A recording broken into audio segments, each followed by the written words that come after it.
বৰপেটাৰ মাজদিয়াত আভা নামৰ গ্ৰন্থ উন্মোচনী সভাত জনপ্ৰিয় কণ্ঠশিল্পী বুলবুল হুছেইন নজৰুল হকৰ সম্পাদনাত প্ৰকাশিত গ্ৰন্থখন ৰবিবাৰে উন্মোচন কৰে মাজদিয়া উচ্চ মাধ্যমিক বিদ্যালয়ৰ অৱসৰপ্ৰাপ্ত প্ৰধান শিক্ষক শ্বাহেদ আলীয়ে। সেই উপলক্ষে মাজদিয়াত নৱগঠিত সামাজিক অনুষ্ঠান আঞ্চলিক অধ্যয়ন কেন্দ্ৰ মাজদিয়া গড়েমাৰীৰ উদ্যোগত অনুষ্ঠিত হয় এখন সভা। মাজদিয়া গড়েমাৰী অঞ্চলৰ ঐতিহ্য পৰম্পৰা শিক্ষা স্বাস্থ্য মানৱ সম্পদক লৈ ৰচনা হয় এই গ্ৰন্থখন।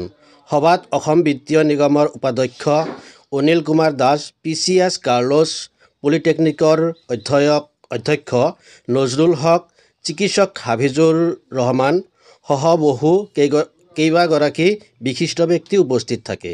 অনুষ্ঠানত জনপ্ৰিয় পেৰেডি শিল্পী বুলবুল হুছেইনে পৰিৱেশন কৰা গীতে সকলোকে আপ্লুত কৰে। নিউজ ডেস্ক ৰিপোৰ্ট বিলাই।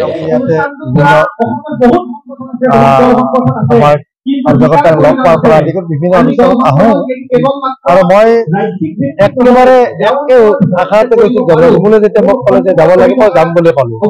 কাৰণ আঞ্চলিক অধ্যয়ন কেন্দ্ৰ আজিকালি অধ্যয়ন কেন্দ্ৰৰ নামটো অলপ মানে খুব কমি গৈছেতো, তাৰমানে ক'ৰবাত নহ'লে ক'ৰবাত সেই প্ৰক্ৰিয়াটো চলি আছে। গতিকে এই অনুষ্ঠানটো আহি দেখিলোঁ এই অঞ্চলত এখন আভা বুলি আলোচনী এখন উন্মোচন হ'ল আৰু সেই মই বক্তব্যত কৈছোঁ যে আলোচনীখনত আমি বহুত কথা জানিব পাৰিম।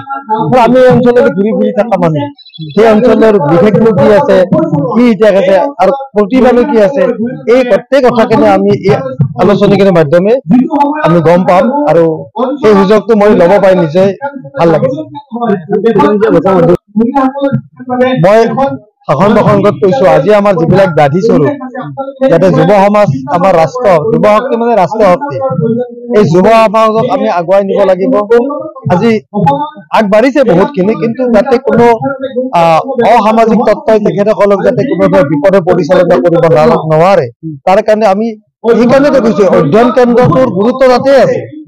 যেতিয়া অধ্যয়ন পুষ্ট হ'ব তেখেতসকলে যাতে সমাজৰ আচল বাটটো পাই যায়, এই ক্ষেত্ৰত আমি সকলোৱে এটা ভাল ভূমিকা পালন কৰিব লাগে বুলি মই ভাবোঁ।